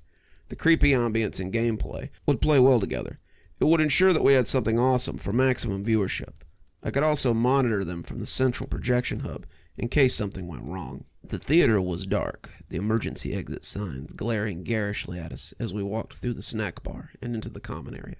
The Megaplex had 12 different theaters and would allow each of us to sit in a different one without even having to leave our fingerprints in the theater that was also a crime scene. We had toyed with the idea of having all of them sit in there, basking in the atmosphere of death as they played killers and victims. But the idea of accidentally leaving evidence behind to incriminate ourselves was particularly unappealing. We were already taking a huge risk by doing this. Mitigating risk from herein was important. "Okay, we're going to set up now," Ralph said to the camera as he stood near the entrance to the theater hallway. "See you on the other side, gorehounds," he intoned. I switched off the camera and put down the bag as I handed out the controllers. "Okay, here's your controllers. Take any theater but 7. Jeremy, show me which one of these keys gets me in the booth again." Jeremy flipped through them until he found a longish silver one, handing it to me. "This one, and the one next to it'll get you into the projection cage. You know what you're doing up there, right?" he asked for the 1,000th time. "Hook the HDMI cables from the laptop to the projector. It's not rocket surgery, dude." "Please, for the love of God, don't unhook anything that's already hooked up to the projectors. We're playing a pretty dangerous game here already, and I don't want anyone questioning why there are suddenly wires unplugged."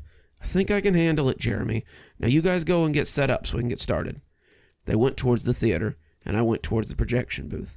30 minutes later, we were ready to start streaming. The software on each laptop was easy to set up, and hooking the computers to the projector was easy. Each of their audio feeds let me hear what they were saying, and let them communicate with each other through the game software. They had taken theaters 5, 6, 8, and 9, leaving theater 7 empty between them. I couldn't help but glance down into the dark theater as I worked, my eyes straying to it ever so often. The lurid red exit signs were the only light in theater 7, casting the police tape and seats in an eerie crimson glow. I cut the screens on for 5, 6, 8, and 9, seeing the theaters light up as the screens flickered to life. When the screen for 7 came on too, I felt the hair on the back of my neck stand up. I glanced out the little window that gave me a bird's eye view of the theater, and nearly dropped the laptop I'd been about to move. From my vantage point, I had a great view of the large black shape standing frozen in front of the screen. I backed away shakily, startled by the sudden appearance of the gangly shape, and bumped into the desk as I stumbled away from the frightening sight. I stood, breathing hard, as my mind raced and my brain ran over 1,000 different scenarios. Was it the killer? A cop doing some late-night investigation? A janitor? They weren't moving, so I had probably startled them as bad as they'd startled me. What if it was the killer? They had said they'd never left, hadn't they? My mind kept plodding over that little nugget as I stood motionless and felt my guts writhing in terror. I needed to get the audio feeds hooked up so I could warn them. I needed to call their cell phones so they could run. I needed to do something other than just stand here in abject terror. But that seemed to be all I was capable of doing. When he continued to stand motionless, however, I felt my fear ebb some and took another look. I realized my mistake pretty quick. The coat had clearly been left over a chair or something. The longer I looked at it, the more details became apparent, and the stranger it became that I couldn't see the arms or legs sticking out of it. I laughed when I realized I was frozen in fear by someone's leftover coat, and chalked it up to the creepy ambience of this abandoned theater. I was too jumpy. I had to keep my head in the game. I got back to work.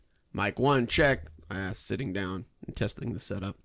"Check," said Ralph. I saw a little light come on in the seating area as his controller came on. "Mic 2, check." "Check," said Dale. "Mic 3, check." Nothing. "Mic 3, check," I asked, looking out into Theater 8. I didn't see anyone sitting in the dark rows of seats and started glancing around to see where Jeremy was. The screen was a solid, staticky white that covered the whole theater in a bright carpet of light. By that light, I could see nothing but an empty theater. This inevitably led my eyes over to Theater 7, and I had to double-take when I noticed something was amiss. I stood up, squinting at the chair someone had left on the little platform in front of the screen. The chair was bare now, just a silhouette behind the white screen. The coat was gone. "Sorry, Mike 3 here. I had to go to the bathroom." The coat had been there. I knew I had seen it. The ragged old coat had been sitting on a chair in front of the screen, a chair that was now empty. The hood had been up, making me think that someone had been inside it, the arms dangling out like empty scarecrows, and now it was just gone. The theater was still empty. I could see it illuminated by the screen, but the coat had vanished. "Hey, are you there? Control, come back." I shook it off and went back to my setup. "Check. Mike 4, check. Check and check," Kyle said. I got back to the job at hand. I'd ponder that old coat and its escape act later. I would ponder that old coat a lot more than that in the coming days. I lined up their cameras so their fans could see and hear them, and then we officially started the stream. Our last stream, as it happens. "What's up, Gorehounds? I'm joined by Drake Song from channel Dragonhorn, as well as Kyle and Jeremy, regulars on the show. We're going to be playing some Dead by Daylight in the bowels of the murder megaplex." His head was little more than a ghostly floating specter as the camera picked it up and made him look a little ghoulish in the dim light. The screen became black as the game started. I watched as they rolled into the selection menu, the game divvying up teams and assigning the killer. I let my mind wander a bit as I monitored the stream. The boys were enjoying themselves, yelling and screaming whenever the killer would sneak up on them. They had played 3 games, Jeremy taking the killer role twice, when someone in the comments started trying to get my attention. This was pretty typical behavior. Most of these guys were attention whores, and they wanted to make the highlight reel at the end of the video where we showed great comments or funny moments. This guy, despite the ridicule he was getting from the others in the comments section, was not letting up, and that drew my attention. "There's a shadow behind Kyle," he said. Then a few minutes later, "Seriously, someone is sneaking up behind Kyle." 5 seconds after that, he posted, "Someone get Kyle's attention. Someone is coming up behind him." I looked at the camera feed, but saw nothing besides Kyle's face lit by the ghostly light of the movie screen. The game was the kind that favored a very muted color palette, and it had bathed the theater in a murky tone. I looked back to chat and saw that the guy was still yelling about someone coming up behind Kyle, telling him to watch out. I looked back at the feed and nearly fell out of my chair as a momentary flash of lightning in the game lit up the whole theater. I had seen someone poised behind him for a bare second, a black-clad figure in a long, ratty coat that I remembered all too well. I keyed up Kyle's mic and told him to watch out, but he didn't move. Instead, he just continued to look at the screen with that same frozen look of concentration he'd been wearing all night. Kyle had always had this intense look when he gamed, his expression somewhere between concentration and catatonia. I could see the silhouette of the man behind him, but it, too, was stationary and unmoving. When his feed cut out abruptly, I realized he'd been frozen for about 5 minutes. I looked out into the theater and could see Kyle still sitting there, head bent a little. His character was standing still. Ralph strolled by with the Reaper and killed him, dropping him with an easy swipe of his sickle. "Oh, tough break, Kyle. You hit a lag spike or something?" Kyle said nothing. I glanced out at the theater Ralph was in and saw that he was alone in the murky blackness. Ditto for Jeremy, and ditto for Dale. I assumed that the figure was still in the theater with Kyle, so maybe I had time to warn the others. It occurred to me that this might all be an elaborate prank, but surely they would have told me if it were, right? Otherwise, I might call the cops, which would draw attention to our stream and cause us to have to leave. I keyed up Ralph's mic so the others wouldn't hear me. "Ralph, we've got a problem." "What's up, homie?" Ralph asked, and I could hear the theater speakers booming in the background. "Something's going on. There's someone in the theater with Kyle, and now he won't respond. He hasn't moved his character, and I can't raise him on the headset. I think something's happened to him, but I need you to tell me if this is some kind of prank." Ralph was quiet for a second before chuckling kind of weirdly. "I don't have the slightest idea what you're talking about, homie, but if you're trying to run a prank here, it's not funny. It's creepy enough in this theater all by itself. I don't need to think about some creeper roaming around in the dark. Look, I'm telling you, this looks like..." But then I looked out into his theater and I felt my next words stolen from me. Someone was standing in the aisle a few feet from Ralph's seat. Someone who was holding a crowbar that was dripping wetly. "Ralph, behind you!" I yelled, but by the time he turned, it was too late. Ralph cringed against the seat in front of him as the hooded figure lunged with the upraised tool. I watched as his controller spilled to the floor, the assailant smashing him across the face with the dripping instrument. He rode him to the ground, Ralph looking dazed as he fell. The tool came up with each swing in a theatrical, horror movie fashion, sending out sprays of blood that coated the seats. The figure rose once he'd finished, and I could almost feel his eyes on me as he looked up to the projection booth. I backstepped to the computer and keyed up the other 2 mics. "Dale, Jeremy, you guys need to come to the projection booth right now." "Why?" Dale asked. Someone just killed Ralph." "What?" Jeremy asked, and I could hear him standing up. "He beat him to death with a crowbar. We need to get the hell out of here, right now." "Agreed. Dale, you and I should head for the emergency exit in the theater while..." But there was a sound like someone tripping over carpet. I heard Jeremy's mic go dead, and a quick look showed me his feet being dragged behind a row of seats. I heard wind passing by Dale's mic as he ran for the exit. I could hear him hyperventilating a little, and as I watched, I could see him running for the glowing exit signs. I could also see the figure step out in front of him from a row of seats and bash him with the crowbar, knocking him sideways into the other row of seats. I backed away from the window then, starting to hyperventilate myself. This was crazy. How could they have gotten Dale and Jeremy at the same time? Was there more than one killer? How had they gotten this far? Had they been waiting for us this whole time? I shook myself out of my daze and decided that I needed to go. I looked at the equipment on the table and decided to leave it pretty quick. It would slow me down, and who really cared if the police found it? I was getting ready to report this the second I got outside anyway. I glanced through the projection hole one last time, checking to see if anyone was in the theater, and finding no one below. That was when something slammed into the projection room door, and I fell on my ass. I scuttled back against the wall, eyes glued to the door that was being violently rammed from the other side. Whatever it was slammed into the door a few more times before it rattled the handle and found it locked. I was suddenly glad I'd remembered to lock it, and I patted my pocket for my phone. I decided to go ahead and call the police. They could book me for trespassing right after they saved my life. It wasn't until I'd patted myself down a half a dozen times that I remembered I'd left it on the table next to the laptop. That was also when I realized that the banging had stopped. I crept on hands and knees towards the desk, praying the phone hadn't fallen. The silence was deafening in the wake of the explosive pounding. I kept glancing at the door as I crawled, expecting that any minute the door would burst open. I was afraid to look over the edge of the table, fumbling in vain as I tried to find my phone. That's when I heard a truly chilling noise, the last noise I ever expected to hear. The sound of keys being thrust into the lock, and the door being opened with a simple turn of the knob. I sat huddled beneath the table as a hooded figure wandered into the office. He was tall, his face hidden under the blackness of that dark covering, and his feet echoed off the floor as he stalked towards me. I tried to back up further. My back smashed the metal legs of the table as I came up short. I felt my legs tremble as I shook, and I closed my eyes as I expected to die very messily. I opened them again when I heard the laughter from the doorway as Ralph and Dale came through the door with their cameras in hand.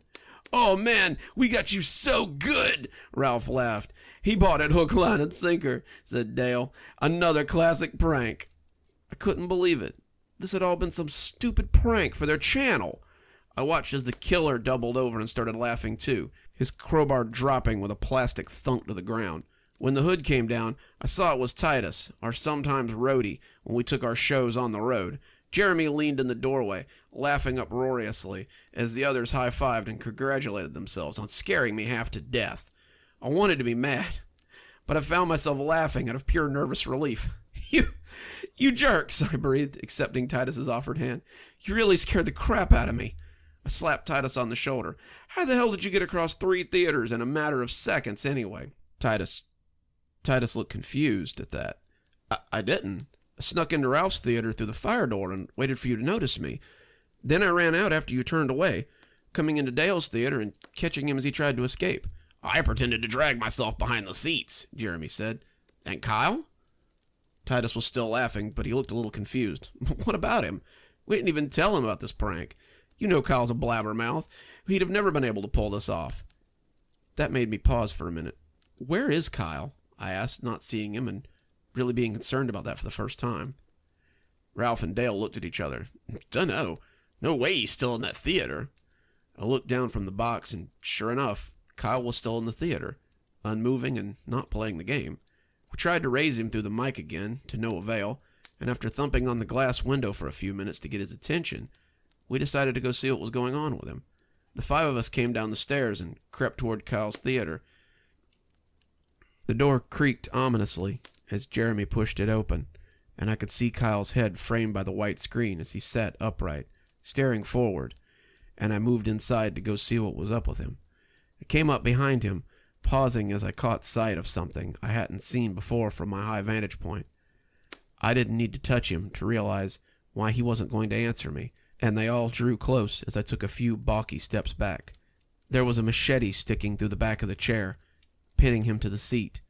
When the others saw him, they all started freaking out, talking all at once as we tried to figure out what to do next. Ralph wanted to call the police. Jeremy wanted to get the hell out of the theater and then call the police. Dale just wanted to be out of the theater. We all kept trying to talk over each other, our terror rising as we kept stepping on each other's conversation. That's why it took so long to realize that Titus was gone. We looked around for him, but no one could remember if he'd come into the theater with us. The last time anyone had seen him was in the projection booth. That seemed to be the deciding factor for Dale. He had his phone out, dialing 911 before anyone could say anything about it. Jeremy slapped it out of his hand, though, and the two of them stared at each other in surprise. Jeremy seemed as surprised by what he had done as Dale was to have his phone slapped away. It bounced under a nearby seat, and the two of them just stood silently for a few seconds before Dale asked him what the hell he thought he was doing. I don't want to be involved with this. If you call the cops, I'm going to lose my job. Screw your job, Dale yelled. At least one person is dead. Let's just leave first. We can get outside and then call them. You two can stay and say that this was your idea, and I can... Dale was dropping to his hands and knees, looking for his phone under the seat. Man, that's some cowardly shit. One of our friends is dead, and you're worried about losing your job. Man, I can't believe I ever... His words were cut off, though, when someone drug him under the seat, and he started screaming. We scattered as Dale screamed, all 3 of us flying like quail, as we tried to put as much distance between ourselves and the killer as possible. I had my phone out as I left the theater, dialing the number for emergency services as I went. I vaulted the concession counter and hid behind it as the line buzzed and buzzed. I sat there shaking, the smell of old popcorn and aged soda in my nose as I waited for someone to pick up. 911, what is your emergency? I sighed, glad to hear someone outside of this place. I told them I was at the Megaplex and that I needed the police there immediately. I told them how we had used Jeremy's keys to get inside, how we were planning to set up a stream and play games in the creepy theater, how they had pulled a prank on me that had started all of this. I told her about Kyle and Titus and about all my friends who were probably being murdered right now that we had split up. And I told her once again that I needed help. I felt the tears roll down my face as I started to cry. She assured me that help was on the way, but that I needed to stay on the line. That was when someone kicked the counter from the other side, and I practically threw my phone in surprise. I could hear the lady on the other end calling my name, seeing if I was there, but my phone had landed against the opposite counter, and my attention was dominated by a hulking figure standing over me. The bar came up to his waist. The guy was nearly 7.5 feet tall and dressed in cast-off clothes and a long coat with a hood. He was holding the crowbar, his sightless face looking down at me, and then he smashed the crowbar against the glass, and I felt drops of something splatter across my face. I wiped them off and saw the red streaks on my fingers, realizing that his crowbar was splattered with blood.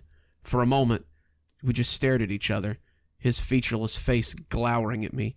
I couldn't see him glowering, but I could feel it as he glowered at me in disapproval. I had come into his den, his hunting ground, and now I was his prey.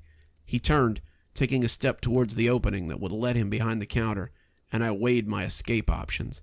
I could try to vault the counter, but it seemed likely that he would catch me before I got to the door. If I sat right there, I'd get killed in short order, but if I sprinted for the area behind the concession stand, where the door was we'd come through, he might not be able to catch me in time. This seemed like my best course of action. He would likely still get me before I got to the door, but it was my only hope of escaping. The choice, however, was made for me. He had just stepped into the space between the counter and the back when the blue lights framed him up, and he looked at the big glass door in front of the building. He broke and ran for the back of the Megaplex then, back towards the theaters, back towards whatever nest he had made for himself back there. The cops found me behind the counter a few minutes later. A search of the Megaplex turned up the rest of my friends, or what was left of them at least. Each of them had been killed, They had been stabbed or bludgeoned or just strangled with the bare hands of that imposing shade. I was the only survivor, it seemed, and the police were very interested in getting my statement. That's why I'm here in this interrogation room, filling out this report. They haven't talked about criminal charges yet. I think they figure I've suffered enough. What they want is my complete report on the happenings of this evening. You can be certain that I'll never forget the events of tonight's stream. The last stream of my career, very likely. One more story for you, and I promise this one is worth the wait. It was actually voted one of everyone's favorite stories, both on Reddit and on YouTube, so I hope it lives up to the hype. It's about an odd little channel that someone comes across during a bout of boredom, and it involves a character who comes to be known as the Meat Man. It started as most things do, with boredom. I was surfing around YouTube, looking for funny videos or scary videos, when I stumbled across something that caught my interest. It was run by a user who went by The Meat Man, and it involved stop-motion footage using some very disturbing puppets. The thing that honestly caught my eye first was the thumbnail. It was a figure that appeared to be crafted entirely out of ground meat. I remember seeing the model and lifting an eyebrow as I took in what I was actually seeing. Now, when I tell you that the models were grotesque, I don't mean they were ugly or badly made. They were very well put together, and the amount of detail that had gone into them was astonishing. These meat puppets had hair and clothes and facial features that had all been meticulously crafted to the point of being a little uncanny. I would have almost expected them to blink or move on their own, and they seemed too lifelike for the medium. The episode I had found was episode 5, and as I watched it, I quickly began to realize that this was no normal bit of YouTube content. Episode 5 involved 3 characters, Lisa, Steve, and Michael, as they prepared for the arrival of a 4th character, Dawn. The background music was jangly and discordant, somewhere between a calliope and a merry-go-round, and it often made the voices hard to hear. The characters were cleaning up the house, which was mostly a sheet of paper with windows drawn near the ceiling, and some furniture crafted from modeling clay. As they cleaned, a voice told us how Lisa was being lazy and expected Michael and Steve to do the majority of the work. I remember thinking that was odd because her character moved and dusted and tidied at least as much as the others did, and they seemed to be working well together. After a few minutes of herky-jerky cleaning, a hand came down from the ceiling and congratulated Steve and Michael on a job well done. It then pointed a pudgy finger at Lisa and scolded her for being so lazy. The voice said that Lisa would not be allowed to join the party later, since she hadn't helped. As Michael and Steve walked off stage, Lisa's character curled into a ball as the loud party music played in the background. I remember feeling bad for Lisa as the last frame sat frozen in place, the camera zooming in on the prostrate Lisa, as she sat hunkered against the wall. Though I couldn't hear anything over the loud party music, I could see the small figure shaking a little as though she might be crying. What the hell was this? Why did it suddenly make me feel almost voyeuristic for watching the suffering of a lumpy knot person? After that, my morbid curiosity was hooked. I went to the attached channel and saw that he had about 10 videos up, all added within the last month or so. His channel was small, only about 80 subscribers, and they were all in that same stop-motion style, where he used the figure's grotesqueness to his advantage. I found the first episode, Friendship, and decided to watch it. The video was about Lisa, the meat puppet from before, and how she was sad and lonely all by herself. The puppet mostly sat in the same familiar position, bent over and appearing to sob. Suddenly, 2 other familiar puppets, Steve and Michael, came into the scene, and Lisa seemed happy to see them.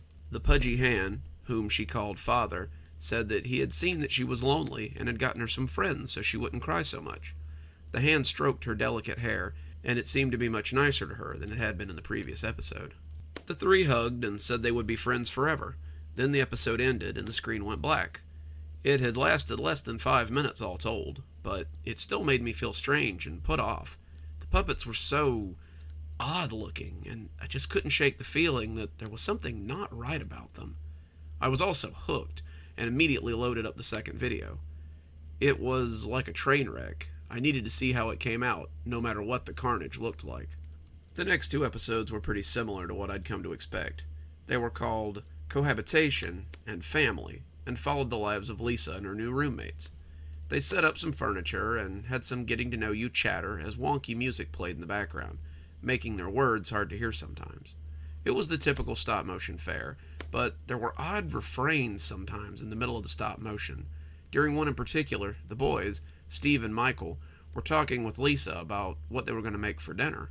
The stop-motion abruptly cut, and you could see 5 or 6 seconds of the model just standing, as loud sobbing came from the background.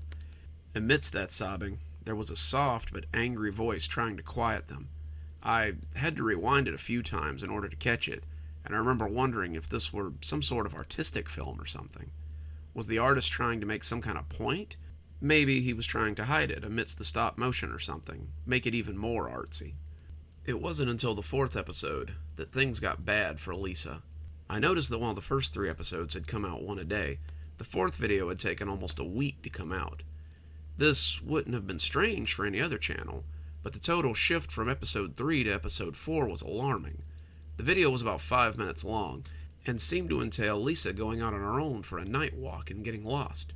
She had gone out for a walk, despite being told not to by Father Hand, and had gotten herself lost in a forest that seemed to be drawn on white paper. The trees were the big swampy kind you often saw in kids' art assignments, and it was clear that Father Hand was no artist. He wasn't a consistent narrator either, because his voice and his tone seemed to get angrier the longer the episode went on. The condition of the puppet looked ghastly, and that only added to the surreal horror of the show. The Lisa puppet was clearly in bad shape, and halfway through the show, a piece fell off of her and landed on the table. The narration ended abruptly, as the music continued over the visual of the graying puppet just standing in place. The sound of someone stomping off was audible over the jangly Discord, and the steps sounded heavy and angry. There was a brief moment of someone begging to be let go, but it cut away just as the sound of screaming started. The video was edited poorly, and an attempt had clearly been made to cut it out. When the show resumed, the Lisa puppet was complete again, with what appeared to be a hunk of fresh meat attached. The piece that had fallen off, however, still lay on the table, as though it were no more useful than a snakeskin now. Towards the end of the episode, the Lisa puppet bent over and seemed to weep as she was alone and scared in the forest. This weeping was overlaid by a soft and frantic weeping in the background as well, though I'm not sure we were meant to hear that part. All of a sudden, the Father Hand came and showed her the way home. It scolded her for running away, and told her she must never do that again.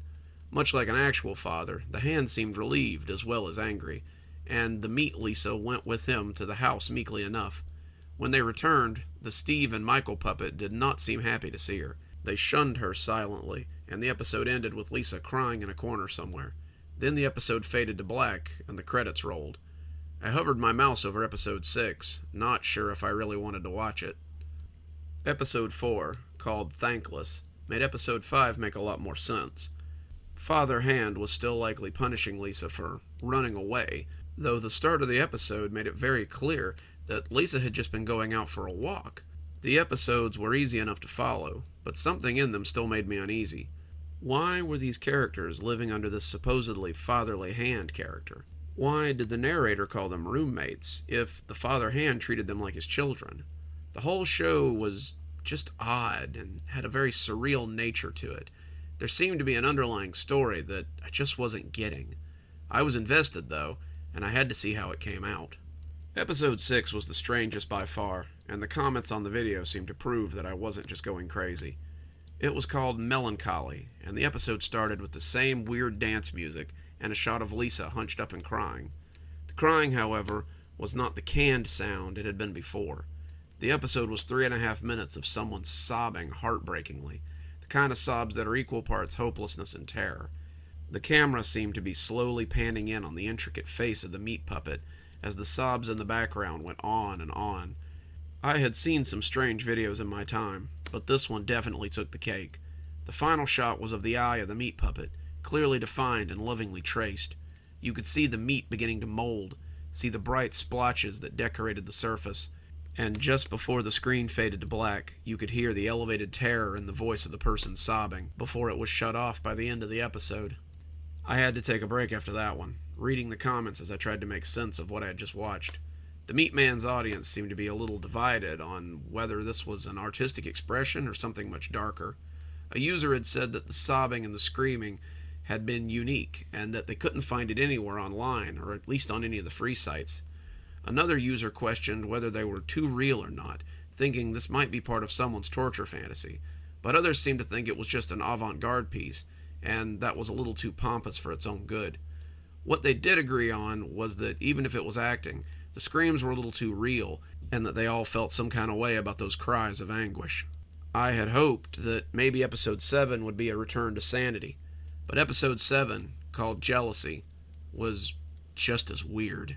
The narrator was telling us that the Dawn character was adjusting very nicely to the house. All the tenants loved her. They all wanted to be her friend. And indeed, Father Han, Steve, and Michael were all standing around her and moving animatedly. Only one character, Lisa, didn't seem to want to be friends with Dawn. She seemed to be in another room, still hunkered up and crying. The narrator explained that Lisa was jealous of Dawn, and that Father was becoming cross with her attitude.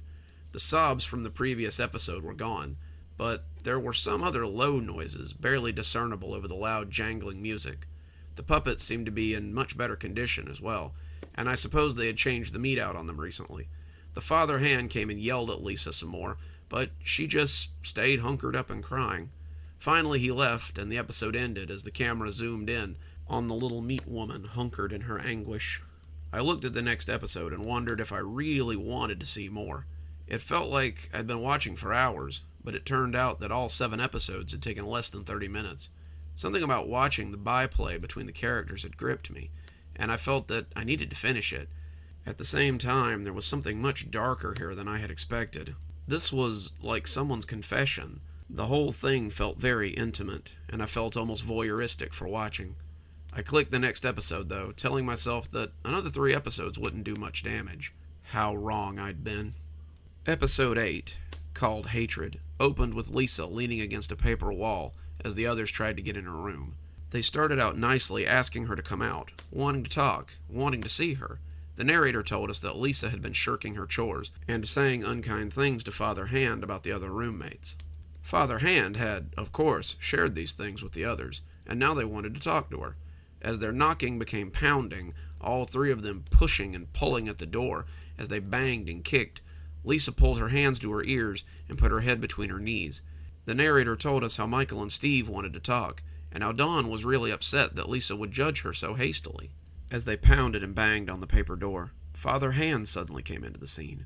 Lisa looked up from her knees and seemed unsure of what to make of the sudden appearance of the fatherly phalange. Father Hand told her that she had brought discord to the house, and that he could no longer ignore her insolence. The hand turned itself into a fist and began to beat the puppet savagely. Chunks of meat fell off and were squashed beneath the pounding. The wire body was twisted and warped, and the whole scene was made all the more horrific by the overlaying carnival tune that scratched like razors across my brain. It ended as Steve and Michael knocked, and the camera zoomed in on the sad pile of meat that Lisa had become. The episode ended abruptly, and when I saw a pale figure staring back at me from the suddenly dark screen, it took a half a second to realize it was the sweating image of myself. Episode 9, Contrition, was next, and there was no question on whether I would watch it or not. I needed to know what came next. I needed to know how this ended. Episode 9 was as different from the others as night to day. It was a shaky cam of someone walking through the woods by night. A butter yellow light provided a small patch of illumination, and whoever was recording was breathing heavily as they trudged through the woods. The woods were preternaturally silent as they went, and the leaves crunching underfoot were loud enough to be jarring. The video was 4 minutes long, and 3.5 minutes were nothing but walking feet, crunching leaves, and heavy breathing. Then abruptly, they stopped before a small round stone, the ground before it freshly turned up and put to rest sloppily. "Sleep well, Lisa," came the phlegmy voice of the cameraman. Then it all went black again. I hit the 10th episode before I could think about it, wanting to see how it ended. Episode 10, Ambivalence, seemed to be a return to normal. Dawn was sitting on the couch, seeming to laugh at something on the TV that was out of view. Michael and Steve seemed to be milling about, cleaning up or just chatting. The wall that had marked Lisa's room was nowhere to be seen. The Father Hand looked over all of them, benevolently, as the narrator told us about Michael looking for a book he had misplaced, and Dawn watching her favorite TV show. All seemed well, All seemed normal, other than the broken corpse of Lisa that lay on the floor. The damage that Father Hand had done still lay about the ground, and the meat was brown and dry. Flies had begun to circle the meat body, and if one of the puppets had to go near her, they seemed to walk over her body without noticing her. The only character who seemed to notice her was the Father Hand. He would look down at her from time to time, almost smugly, and shake his head before looking back at the other puppets happily. Episode 10 went dark, and I was yet again left wondering what I had seen. The video seemed to have moved into my head rent-free, in less time than it would have taken to watch a movie. I had moved on to other videos, other activities, but the images were never far from my mind. I'd been known to suggest strange videos to friends of mine, even link them on Reddit to certain groups. This one, however, was not one of them. I was hesitant to talk about it, let alone tell people about it. I did not want others to suffer under this like I had, and that was probably why I was thinking about it when I saw the poster. I was traveling for work. I work as an expert witness for specific cases, and I do a lot of traveling and a lot of waiting, which often leads to the aforementioned boredom. I was driving through Michigan when a call to nature became too much to ignore, and I had to pull over at a nearby rest stop. I was heading to the bathroom when I saw the missing persons wall. My eyes found the woman before I could stop myself, and my breath caught in my throat as I came up short. The woman's name was Elizabeth Rainey, 23, and she'd been missing for the last 4 months. The poster was new, unmarred by yellowing or creasing, and I pulled it easily from the bulletin board. Looking at her face, I realized how much had gone into each of those puppets. Her nose, her wide forehead, the small dimple in her chin, the dent in her left cheek from some childhood accident. They were all there. They had all been lovingly added to the porous face of that meat puppet. I took the poster back to my car, my check-in time approaching quickly, and called a friend of mine who works with the local police department. I told him about the girl, about the YouTube channel, about the videos, and he said he'd look into it without much enthusiasm. When he called me about a week later to thank me for the information, he sounded much more interested in what I had to say. I called him again a few weeks ago and offered to buy him a drink if he'd sate my curiosity. He was willing, but said I might not want to know as bad as I thought.